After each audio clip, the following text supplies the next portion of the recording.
Dacus, weekday afternoons from 3 to 6. It's time for Wolo and Friends on Sports 56. Here is your host, the voice of the Tigers, Dave Woloshin.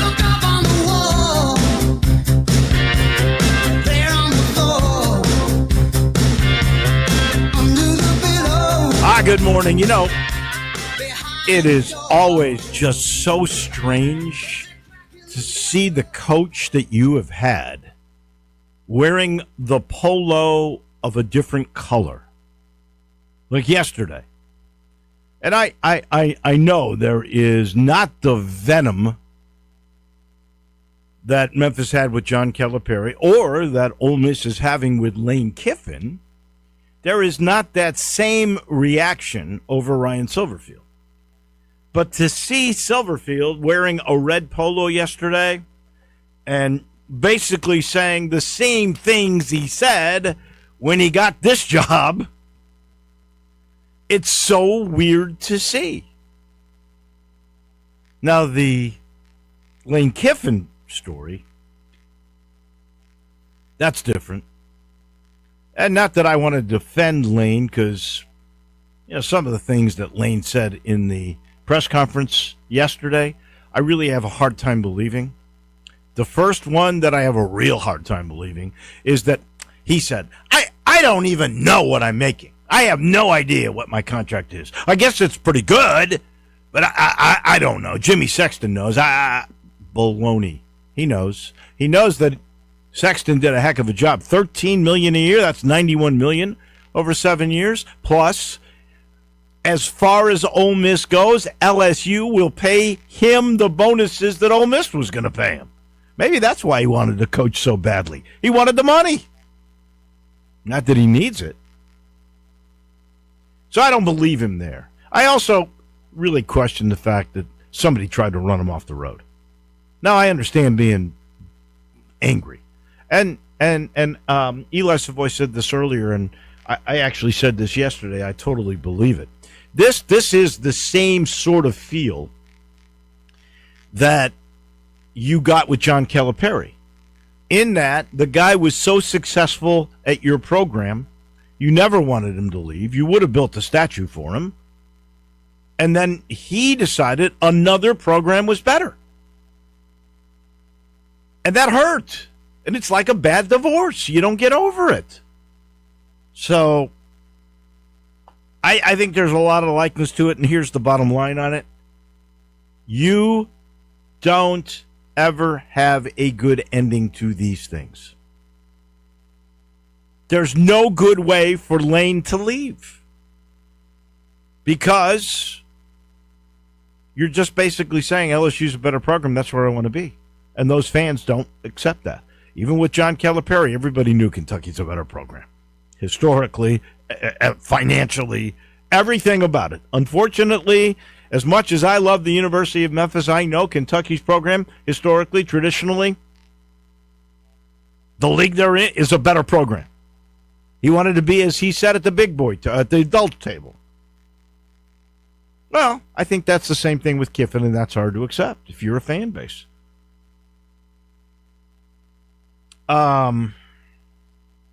Crazy yesterday. A guy I know Memphis had to have targeted, not going to get, is Will Stein. You may say, who is Will Stein? He was a quarterback at Louisville. He grew up watching Kentucky football because his parents were both alums of Kentucky. He's been the boy genius assisting Dan Lanning as his OC at Oregon. I know there was at least one prominent booster that really was high on Will Stein to come to Memphis. He's going to Kentucky. I think he probably will do a pretty good job there. Had you heard, Landon Schmidt, had you heard of Will Stein prior to the last couple of days? I have not, no. He's, these it's like Mike Norvell. Nobody knew, except unless you're an insider, nobody knew about Mike Norvell. Will Stein is gone. We're going to talk a little bit more about that, maybe with Jason Bunz from the Commercial Appeal. He's going to join us to talk Tiger basketball. They got a game tomorrow with New Orleans. We'll get into that in just 1 second. We'll talk coaching carousel and who's coming with the AutoZone Liberty Bowl head honcho chief guy. That would be the big chief, Steve Earhart. He joins us here in just a few minutes. Ron Higgins. We'll talk about the Lane Train press conference yesterday. He was one of those prominent questioners. I watched the whole press conference. And we will chat with him about that. And I'm going to ask him, 5 schools had openings in the SEC. They're all filled now. With Kentucky firing Stoops and getting Will Stein. You've got Sumrall at Florida, Golish at Auburn. You now have Ole Miss all signed, sealed, and delivered. Of course, Lane at LSU and Ryan at Arkansas. We'll get his thoughts on all of that and maybe a little bit about the SEC title game. Nobody's talking about that game. That's a heck of a game on Saturday. No one's saying a word because everybody's talking about coaches and all that goes into that. Just think the American Athletic Conference Championship on Friday will pit 2 coaches who will no longer be with the program. The truth of the matter is, and we'll get into this system has to be changed. There needs to be somebody. The NFL does not allow movement of coaches until after the season is over. How can you not have that rule in? How can a guy be a coach the whole year? No, and I still think Lane could have done this differently. He could have just said, LSU, I really want to come there. But I'm coaching this team the rest of the way. I mean, this is amazing. I'm in the playoffs. I've won 11 regular season games. But he didn't. He didn't want to turn down $91 million. And they said, don't worry about if Ole Miss wins, like they win the national championship, we'll give you the $1 million bonus. That was pretty good move by Jimmy Sexton. That is for sure. Okay, Grizz tonight, 3-game winning streak, 5 of 6. They go up in class. They got to play San Antonio. You know what's interesting to me? You realize they're 9-12. If the season ended today, 9-12 is good enough for the 9th position to get into the play-in. And they're doing this without Ja, and without Scottie Pippen, and without Brandon Clark. And, it's been big that Zach Edey came back for sure. Landon, are the 2 weeks up? When is Ja coming back? I think it's next week, isn't it? Next week? I think so. You never get any info out of these guys, do you? No, we always get day to day, or we're monitoring it, week by week. Or you will get a press a press statement that says he'll be reevaluated in 3 weeks. It is a nondescript lower injury of some kind. They don't even say lower we leg, never get anything foot, clear. nothing. So we'll have to wait and see. I'm curious now. Vince Williams has been pretty good at point guard. Not that he's going to replace Ja, but just saying. Tomorrow night, Tigers in New Orleans. We'll talk to Munzie about that too. I think they're the Privateers. They have lost 4 in a row. They're interesting though, and we'll get into this with Munzie. But their director of business operations is Master P. Master P is a rapper who has put like $1.5 million into the program, and he's a coach. He's no longer Master P. He's Coach P. I've never been in the rap game, so Master P goes way over my head. Well, nor have I, but I think that's pretty interesting. That is interesting, honestly. All right, let's switch topics. Time to bring in the big cheese, the head honcho of the AutoZone Liberty Bowl. It's right around the corner. Who will be in the game? Prognostications are coming from myself and all the others that Steve Earhart has gathered. But in the meantime, let's open with this coaching carousel. I could affect your game too, because my prediction last week was North Texas. Now I'm going away from that because I don't think they're going to have a coach and maybe not a quarterback for that game. We'll have to wait and see. Mr. E, good morning. What do you think about all the tumult? Kiffin, gone. Ryan Silverfield, gone. Well, it really is amazing here that what you've had 4 coaches out of the American League, and you've had 5 coaches out of the SEC.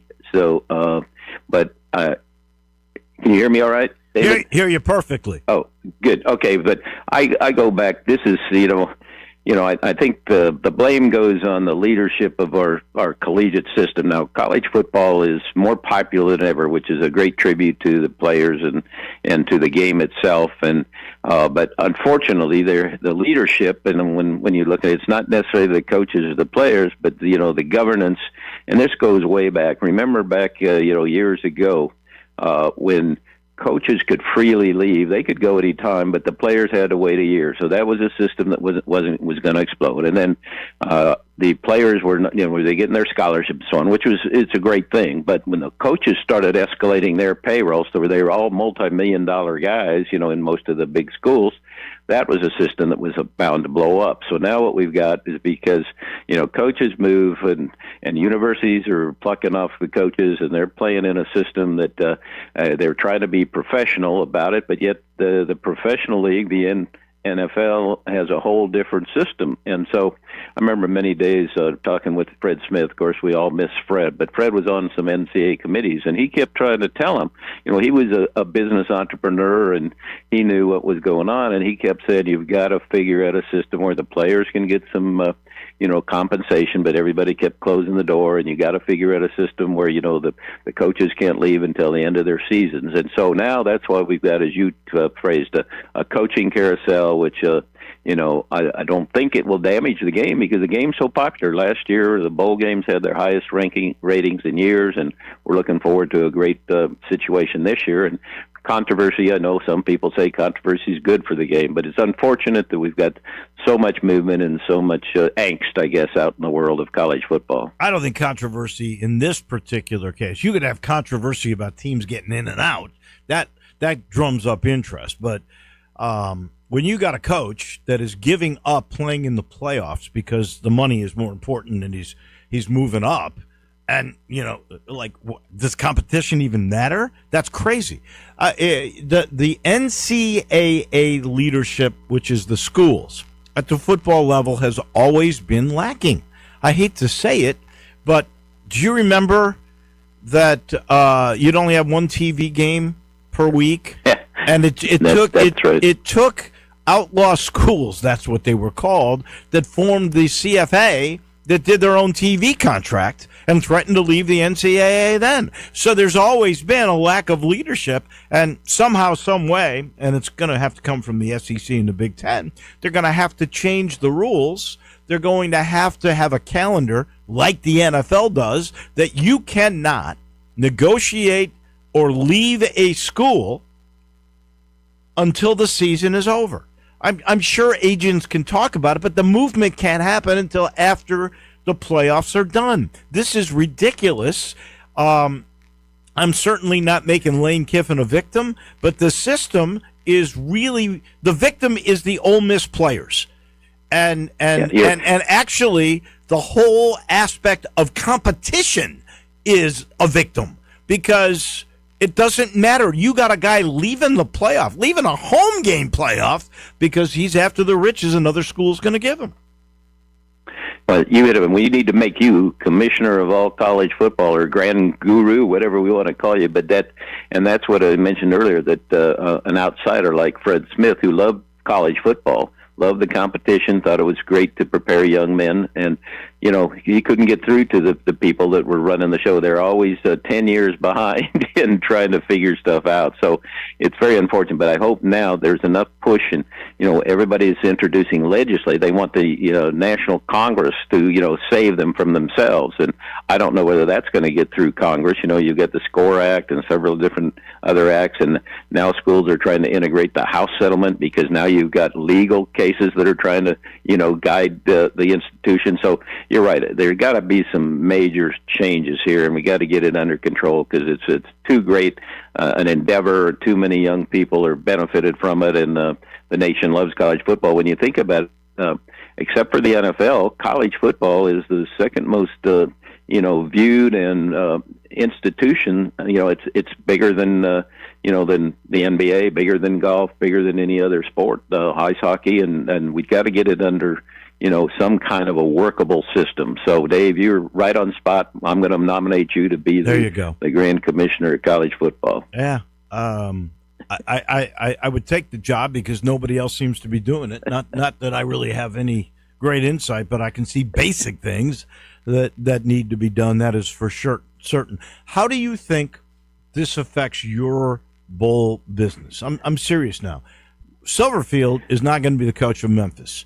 The way it looks like is Reggie Howard, who's never been a head coach, is going to coach the University of Memphis in a bowl game. I love Reggie, so I'm happy that he gets the opportunity, but I don't know if that affects any bowl thinking about the University of Memphis. For instance, I know for a fact North Texas was on your radar. Are they still on your radar without a coach and maybe without a quarterback? How does that affect the bowl business, these moves? Well, you're absolutely right, and again, that's the bowls have been great for college football and as an institution, and for so many folks that have participated in a bowl game. That's one of their great memories and great traditions in their lives. But you're right, 100%. We could live without a head coach, an interim coach. In fact, some years ago, some of your listeners may remember when Tulane went undefeated. That was the days when they only played 11 games, and Tulane was 11-0. And Tommy Bowden took the job at Clemson. So we had Tulane in our game. They played BYU and Lavelle Edwards. Sean King was the quarterback, correct? Yeah, and Sean King, the quarterback, he was a 4-year, no transfer portal baloney and that kind of stuff. So he basically coached the offense in that game. I think Rich Rodriguez was an interim situation, but they played superbly and they beat the Lavelle Edwards BYU team. So my point there is I think we could, college football and us, the AutoZone Liberty Bowl, could live with an interim coach. What I think is more dangerous is players going with their coaches and denuding their team. Last year or 2 years ago, what was it? The James Madison coach Signetti, he left and took all his good players to Indiana, and so now that's the model. The Diego Pavia came with his coach, and what you said with North Texas, I don't know for a fact, but Mestamaker, who's their great young freshman quarterback, I've kind of heard through the rumor mill that it's a package deal. He and several other of the North Texas players are going with him to Oklahoma State, and the same. We're trying to dig into what's the situation at Tulane. Is their coach going to take Retzlaff? Isn't that his name? The quarterback that transferred. Oh, he's already transferred once from BYU. Yeah, and I think he's out of eligibility. Okay, so it made no sense for him not to play in any kind of game that the Greenway play. So that's the issue that you brought up. I mean, if coaches are leaving prematurely and part of the season now, I understand and I give credit to the University of Memphis. What I have understood is that it had worked out their NIL contracts that every player had to play through their postseason, whether that meant making the playoffs, which obviously they're not going to now, and through their bowl game, wherever their bowl game is.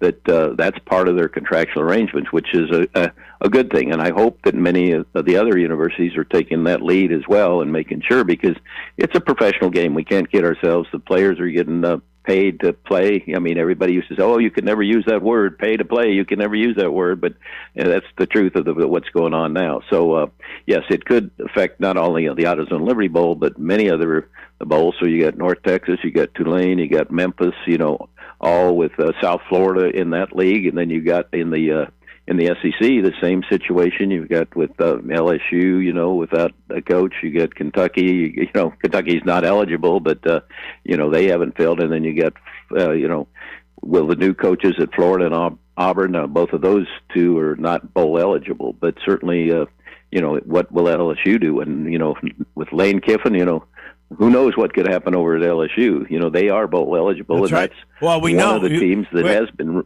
Lane already said that the interim guy that's been there, I forget his name at the moment, but he's coaching the bowl game. Lane is not coaching the bowl game. He made that announcement yesterday. He'll be a presence. I guarantee Lane Kiffin will be a presence. He may not be coaching it, but he'll be the overriding presence. If there's a camera, Lane Kiffin will be there. There is no doubt about that. All right, let's get to prognostications real quick before we run out of time. What are you hearing? Who do you think are the experts that are picking your game? Who have they got? Yeah, and I don't know to call them experts. I think they're people that want to get the clicks, and people are very interested in who's playing in which bowl game. But it's in just looking over them, they're all over the place. They're still. Remember, we have a three-way deal. We have Big 12, and then we have the American, and then we have the SEC. So some people are still saying that here's a scenario that could happen. That remember, Alabama is now ranked probably 10th. They'll probably come out. They'll be 10th maybe tonight. Could they get bumped out? Say BYU beats Texas Tech, then the Big 12 will get 2 in and could bump Alabama out, or could bump Notre Dame out of the 12, and that would be another team available out of the SEC pool potentially for us. On the other hand, could some other crazy things happen in between now and next? And look at 2 years ago, and Florida State was 13-0. Everybody said, "Oh, they're in, they're 100% in," and then they weren't. So, wondering about what's going to happen on Saturday night when the committee gets together. So, my point there is that I've seen all kinds of projections from both the SEC and the American and the Big 12. Teams like LSU. That's the one that shows up the most often from the SEC. And then from the American, we've got, as you mentioned, North Texas, Tulane, East Carolina, Memphis. Navy. They all show up. Navy all shows up. And then on the Big 12 side, you see Cincinnati. And, of course, they were hot. They were, 8 or 9-1, ranked high. And then, of course, they've fallen recently. Then you've got Kansas State, who's kind of coming on strong towards the end. You've got TCU, which is 8-4, and a pretty good looking team. We haven't had them for many years since Gary Patterson played Kirby Smart, and Kirby Smart's first bowl game against Georgia. So, there's we were looking over, and everybody's an expert here, Dave. But you've been year in and year out. Your picks have usually been pretty darn good. So you need to announce your prognostication here, Dave. Here's what I think. I think BYU might not be with their coach, and that is Kalani Sitake. Penn State wants him. So I have no idea where their head is, and I think Texas Tech is real good, so I think they'll win that championship game, and you won't have to worry about that. I think there's not enough SEC teams to go around, unfortunately. So I think if I were you, no Ryan Silverfield, there's not going to be John Sumrall, there's not going to be Eric Morris, but there will be Brian Newberry. So I think the smart move for you with Horvath and Heidenreich, Chapman, those guys, Teska, that group that was just here, that's classy, that's Navy. They bring a national audience. They bring people. I don't know if it compares with maybe if you had Memphis here, but I still think they bring some people. I would go Navy. That's where I would direct my invitation. And then on the other side, you've got Kansas State. Well, Kansas State thought they were going to win. I don't think they're real happy with the position they're in, and a lot of their fans went to Ireland early in the year, so I don't think they're bringing a whole bunch of folks. Iowa State's been here too often. I think TCU, that's your team. TCU Navy, that's the game I'd put together. Well, Dave, thank you for your thoughts. I'm going to send along here to our committee, and this week, and it won't really go down until Saturday late into the night, and then final arrangements are made Sunday morning. We'll have an announcement usually about 1 o'clock our time on Sunday. So I'm going to make sure and put your recommendation into the hopper here, and well thought out. So we appreciate that. And you're right, Navy certainly is a national team, and they have the highest TV ratings from they, of course, play at Notre Dame in the Army-Navy game, and, they certainly are a national name. So, and TCU is, say, we haven't had them when they played Georgia some 15 years ago. So, two brand name teams. So good thoughts there.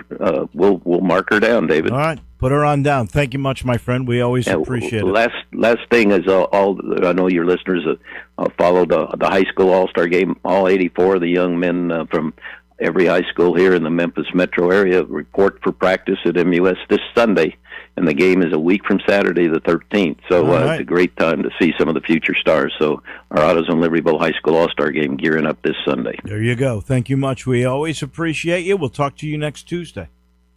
Thank you, David. That's the Big Cheese, the head honcho of the AutoZone Libertyville. We take a break. When we come back, we're going to Baton Rouge. Our SEC historian, he was at the press conference yesterday. That's Ron Higgins. He talks Lane Kiffin and more in just a minute.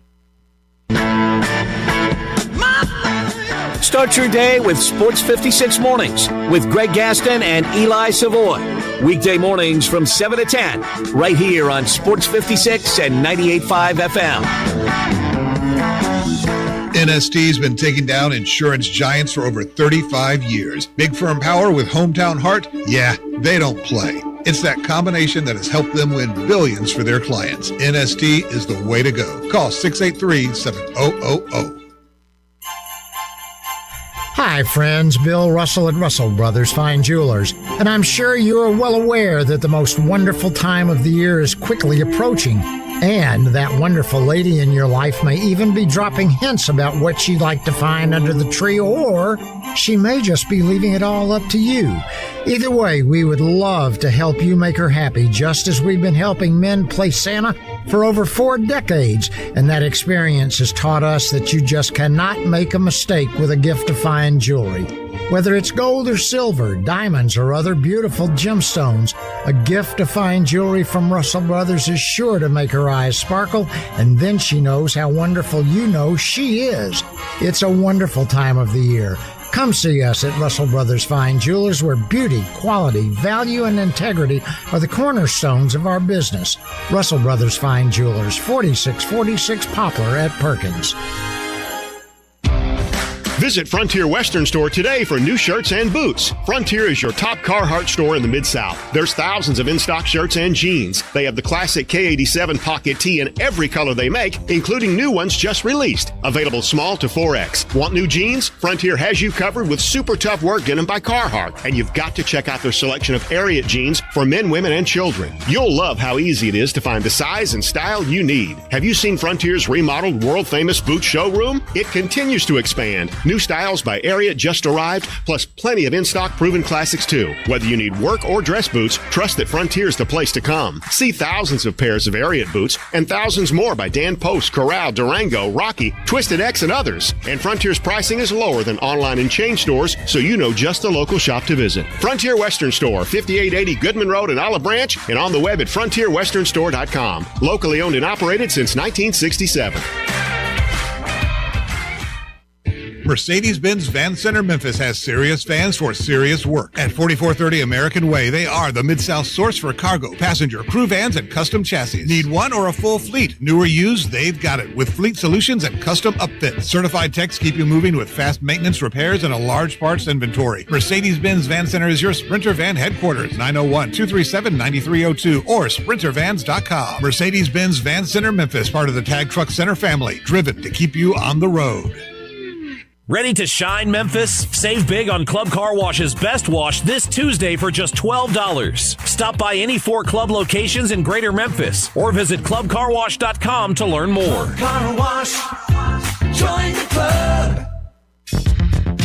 Now back to Wolo and Friends on Sports 56. Here once again is the voice of the Tigers, Dave Woloshin. All we hear is... We're heading to Baton Rouge. Our SEC historian is Ron Higgins, and he was there for the historic press conference yesterday, asking questions, taking it all in. Give me your thoughts on what you saw yesterday and what is now the Lane Train Circus in Baton Rouge. Good morning. Good morning. It was a big day. We finally got him here after much drama. And drama always comes with Lane. Lane loves drama. They're happy to have him. That's the coach they wanted. They're willing to pay him $91 million over 7 years, and they're even willing to pay him the bonus money that he would receive for going to the postseason with Ole Miss. How about that? No, I thought that was incredible. They did that. And I would love to know how Jimmy Sexton brought that up in negotiations. Here, they're already paying all this money. And, it makes me wonder if Lane really wanted to coach because he had those bonuses. And how did Jimmy, work that in? Lane really got turned down by these guys. He's very upset about that. Maybe you should pay his bonuses. Well, LSU kind of did all the right things. First of all, that they told Kiffin from the very beginning, if you want to if Ole Miss allows you to coach in the playoffs, please go ahead. That's fine with us. We'll announce we have you, and when you're finished, you come with us. Now, let me ask you straight up: if you were Ole Miss, would you have allowed that? Oh no, I totally understand Ole Miss wouldn't do it. I totally get it, and I think Lane, as much as he wanted to do it, I think he really wanted to. He fished the job, so to speak. Well, let me ask you this: if that is the case, seriously, why didn't he just say, "Look, I want to be your coach. Just let me coach through the playoffs. As soon as I'm done, as soon as Ole Miss is eliminated, I'm your guy. We'll have the press conference that day." Why didn't they try that approach? But Ole Miss try that? I don't know. I mean, I've not. They just didn't. They just felt that they couldn't trust him to be, I guess, in the football office. He's now the LSU coach partially, and will he be stealing recruits or stealing transfer portal information? I don't know. They just did. They had their reasons, and I understand them. And there's no good time to leave a football team ever. But even the recruiting count now is insane. I mean, the earliest signing period starts tomorrow, and then you have the portal on January 2nd. So there's no good time to leave. But he left because he wanted to try something.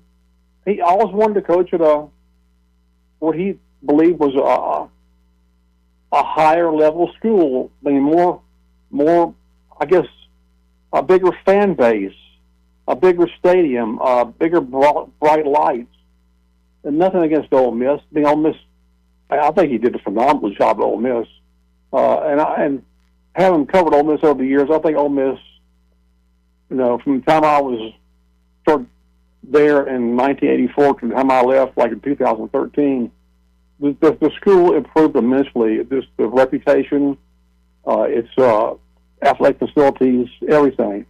But I think Lane just wanted to see, look, this is one of the premier jobs in the nation that people always want to coach at LSU, and they came after him, and he thought, why not? I have to know. I have to know if I can coach at a place like this. Like I said, just like Nick Saban left LSU in 2005 to go to the Dolphins. He was at LSU for 5 years, won a national championship. Went to the Dolphins, and later he told me, look, did I make a mistake leaving LSU? Maybe. But, at that time in my career, I just had to know if I could coach in the pros. It worked out okay for him, too, because he came back to, no offense to LSU, much like I agree. LSU historically is a better program than Ole Miss. Alabama's a better program than LSU. Right. And as he said, he goes, when I came back to college, LSU wasn't open. Okay, but Alabama was, and they wanted me, so I went to Alabama. But he said, but I had to go to the NFL to find out at that point if I could do this. I wondered. He goes, and I got my answer. I couldn't do it. No. And I think Lane, in a sense here, he's 50 years old. He's been a head coach for 14 years in 6 different places, and kind of took a little bit of everything from all his stops. And I feel like he thinks he's probably in his prime right now, and so he wants to try it. I got to know. I think it was nothing against Ole Miss. I think the offers were similar. LSU may have come up with more NIL money, but I think he just has to know if he can coach at a place like LSU. I think that was it. Do you believe he didn't know anything about his contract? I'm sure he did. I'm sure. Look, if you're Jimmy Sexton if you're his client, you're going to know everything. Did it matter to Lane? I don't know if it mattered or not. Honestly, I mean, I think all the offers were similar. He got, but LSU said the right things. When he talked to Florida, their AD Scott Strickland said, "Listen, look, regardless of who he hires as head coach, I'm hiring a former NFL general manager to come run the team. You know, the personnel and stuff." Lane didn't like that. No, I don't blame Lane for turning down Florida after Strickland made that part of the deal. And when they talked to LSU said, "Listen, just come here and do what you did at Ole Miss and how you did it. We'll give you everything you need to do it with. That's all we want." You think John Summerall accepted that GM at Florida? I guess he had to. Yeah, it was like they knew they were going to hire. They hired a guy who I think he was with the Jaguars at one time, and they hired him. Was announced yesterday after Summerall was announced coach. So they had that plan, and I think I understand Kiffin. I mean, like he's got good player personnel guys, and Lane's a pretty good judge of portal talent. Certainly quarterbacks. He knows quarterbacks. Yeah, exactly. So it really was a hard decision for him. He really loved coaching at Ole Miss, but when a job like this comes open, there's no good way to leave, and that's true. Maybe there's no good way to leave. Maybe in some ways he thought, I've taken as far as I can go. The job's done, and I got to find out about this other job. And look, this wasn't like Tennessee when he was there for 1 year. He was there for 6 years. And he talked about that yesterday too. He goes, "Listen, I mean, because this one's hard to leave. I didn't want to do this like I did Tennessee." He goes, it's always bothered me that how I left Tennessee after 1 year. He goes, "I shouldn't have done that, but I did it." He goes, "But this one, I stayed there 6 years." He goes, it was the best 6 years of my life, and I really appreciate all those people. And I understand all of his fans are angry. They feel like, how can this guy leave? Right when they're going to the playoffs, and again, there's no good time to leave. There's no good way to do that. If the guy who's that successful, who they would have built a statue for, leaves, there's never going to be a proper way to do it. It's like Calipari here. I'll give you another example. It's Larry Finch. When they decided to let Larry Finch go, there's no way to leave a guy who was a legend, the face of the school, the galvanizing figure in Memphis history after the King assassination here. There's no good way to do it, and there wasn't. But they felt the need to make that move. All right, let me ask you before we run out of time here. Obviously, Lane to LSU is just one opening that was filled. There were 4 others. Will Stein at Kentucky, John Summerall at Florida, Alex Golish at Auburn, and then Ryan Silverfield at Arkansas. Tell me which one you think is the best, which one you think is the most questionable. Best is Summerall to Florida. Questionable, probably the guy to Kentucky. I mean, but that's all Kentucky can really get. I mean, that's. I would take a chance on that guy. 36 years old, working with Lanning. He's been successful wherever he was. He's from the area. I'd take a shot on him. I know he's 36, but I think that was a good move. I always wonder about guys who come from programs like that where they have a ton of money, everything they need, Nike sponsored, and of course, Nike probably owns Oregon. And you come to a place like Kentucky, which has some money, but really hasn't spent much of it on football. And Kentucky is a hard place to win at because there's no good high school football in Kentucky. They got to go steal from surrounding states and in the portal. That's a hard job, And Stoops did it for. The last couple of years were tough, but overall, Mark Stoops did a phenomenal job there for Kentucky. I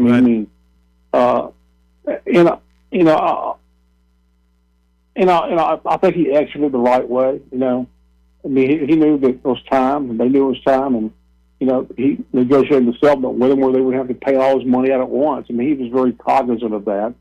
But yeah, I'd say that I think John Summerall's a hell of a coach. I think Florida's got a really good coach. Yeah, well, he's been successful. He was unbelievable at Troy. He took over for Neil Brown, and he elevated them a little bit more, and then he was terrific with what was in place at Tulane. I think that's the least gamble. For me, Golish, I don't trust him. I think because I don't trust him, Arkansas is fortunate that they got Ryan. Yeah. I thought Ryan Arkansas was a really good move. I know Memphis fans will, it's tough to lose your coach like that, but I think it was a good move for him. Every coach who goes to Memphis and leaves, I always hope they do well. About this, just when they don't do well other places, it kind of hurts for them because I know they put their time in at Memphis and tried to get lift the Memphis program before they left it. Well, congratulations to you, my friend, because now your next few years are going to be interesting with this guy. There's no doubt about that. I got to go. Thank you so much. We'll talk next Tuesday. I appreciate you. All right, see you. That is Ron Higgins, our SEC historian down in Baton Rouge. He was at the Lane Kiffin press conference yesterday. He's brought to you by Ken. That's all I got to say is Ken. You know that's Ken Garland. They've been around for 80 years, third generation of a Garland who's involved and in charge and running a great builder or remodeler. Renovation with innovation. Whether you have an older house and you want the modern amenities or whether you're ready on a great piece of land to build that dream home. Ken's your guy. Third generation, as I mentioned. Now, William, by the way, is in the business. They all see little details, the big picture. They always work with you. Even when the job is done, anything happens, they're there for you. Go see what I'm talking about. Go to kengarland.com. Take a look at all of the incredible homes or renovations that he's done throughout our metro area. And then call him because he's fun to talk with. He really is the guy that oversees everything and understands it all. If you want somebody you can trust that'll walk you through the business, nobody better than Ken Garland, Custom Home Builders. We pause for a second and we're heading to South Haven. Our friend Jason Munns on the Tigers. They play New Orleans tomorrow. I wonder what the starting lineup will be. Maybe, just maybe, Jason knows. He's next. Not only can you listen to your favorite shows on Sports 56, you can also watch video of the shows live on Twitter and YouTube. Watch and listen every day at Sports 56 WHBQ. Running a business is hard enough, but cleaning a business? Your time's too valuable for that. You need Hilo Commercial Services, dedicated professional cleaners with 15 years of cleaning experience. Hilo customizes your cleaning needs, and you get the JRD guarantee. We clean until you're satisfied. Shopping center, retail spaces, medical, legal offices, Hilo cleans it all. Visit MrCleanTeam.com. That is MrCleanTeam, MrCleanTeam.com for Hilo Commercial Services. Rick's Powder Coating for a beautiful finish every time. Rick's Powder Coating specializes in automotive, ornamental, residential, and industrial coating. With 2 conveyor lines and the largest batch ovens in the Mid-South, Rick's can accommodate all of your powder coating needs. Locally owned and operated since 2002, Rick's Powder Coating will customize a beautiful finish just for you. Drop by or call to see how Rick's Powder Coating can bring color to your life. 901-367-2771 or rickspowdercoating.com.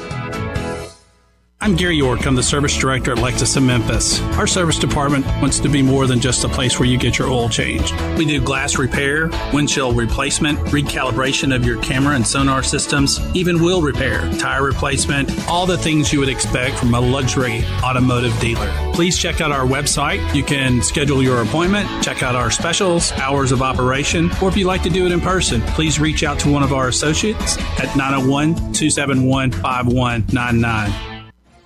Memphis Tigers basketball is heating up, and now's your chance to lock in on all the action at FedEx Forum. Choose from 2 exciting 3-game mini plans.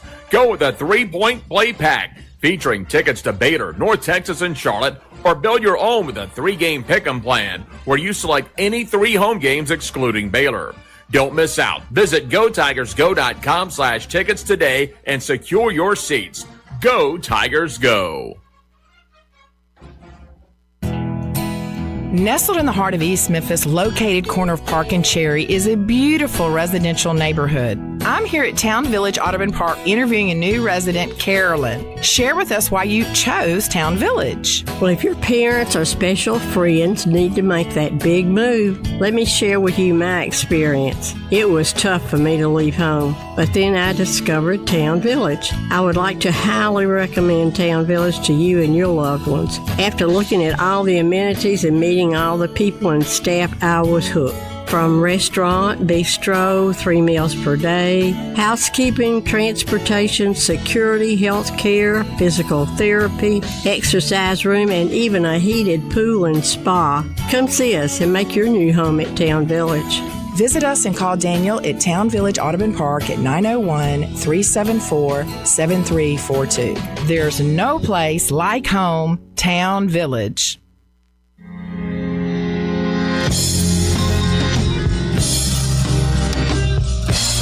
Now back to Wolo and Friends on Sports 56.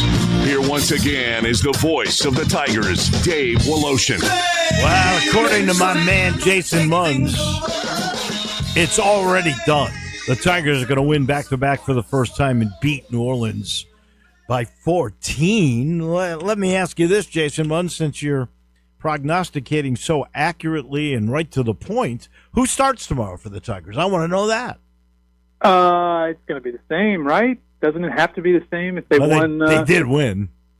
Yeah, I mean, but honestly, Wolo, anymore, I'm having trouble remembering who was in the starting lineup for the game before because not only is it changing quite a bit so far, even just 6 games in, but it's also hard to remember at the end of the first half who started because by the end of the first half, there's been so many substitutions. But yeah, I would think that it would be the same starters, which would be Doug McDaniel. Help me out. Zach Davis, Anthony Penny. Ashton Hardaway. Thank you. Majok and Silla. That's right, Silla. Yes, I would think that it would probably be the same. Okay. You think there'll be as many substitutions? I did ask Penny if this was going to be the plan the rest of the way, and goes, no. I'm just trying to figure it all out still. Yeah, it sounded. I listened to that interview, and it sounded like he's basically just trying to send a message. Like, if you're not going to hustle, if you're not going to do what we need you to do, then you're going to come out. And so, yeah, I would be surprised. I mean, maybe I wouldn't be overly surprised if he kind of did this, at least kept it kind of close to that, depending on how things go at the start of this game against New Orleans. But I doubt seriously that that's going to continue, that would be the norm moving forward, especially once we get started on Saturday with that 4-game gauntlet that they have after the New Orleans game. But first up is the New Orleans game.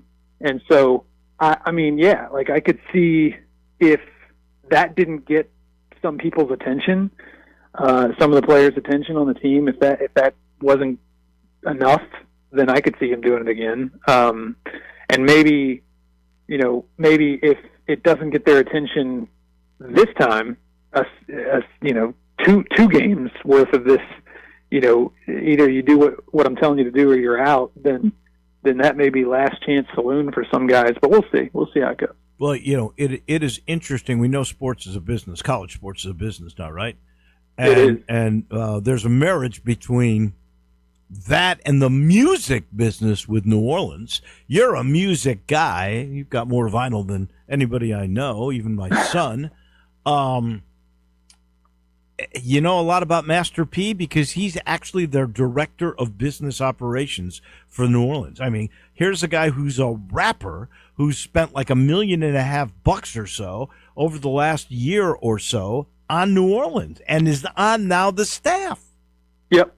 He's a first-year guy on the staff there at New Orleans. I mean, I know a little bit about him. I know he's from New Orleans. I know some of his, obviously I think his biggest hit is that "Make 'Em Stay song that came out back in the late '90s, or mid to late '90s.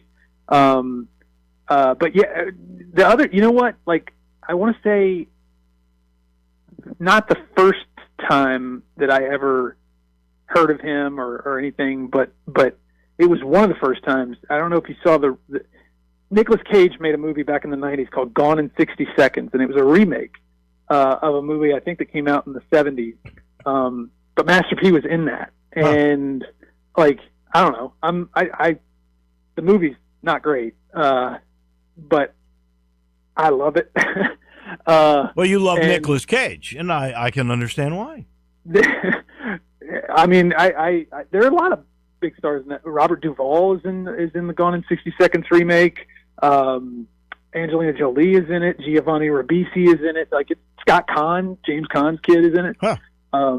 It's I like the movie. I know it's most people don't, but Master P is in it very briefly, and I think that's cool. Well, so, he went and bought players, and he, I guess, helped spruce up their lakefront arena, which is actually a cool little arena. And they won at TCU. That shocked the world right there. They won at Tulane. Every game they've played, by the way, is a road game, but they're mired in a 4-game losing streak. At Pepperdine, they lost.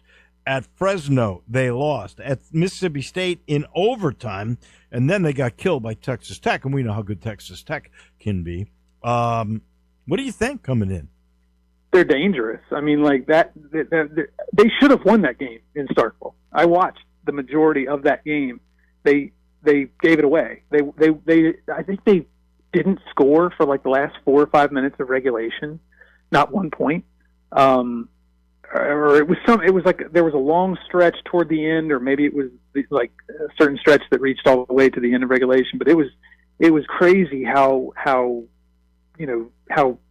little they scored at the end of that game. They were up like 13 with 5+ minutes to go or something like that.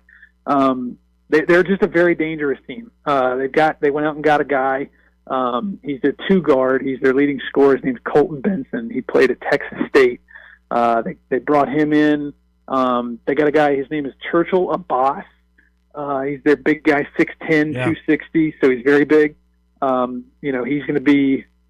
I mean, how they defend him is going to be interesting because I don't know, maybe is this the Tariq Ingram game where you need some beef down there to handle a big guy like New Orleans has.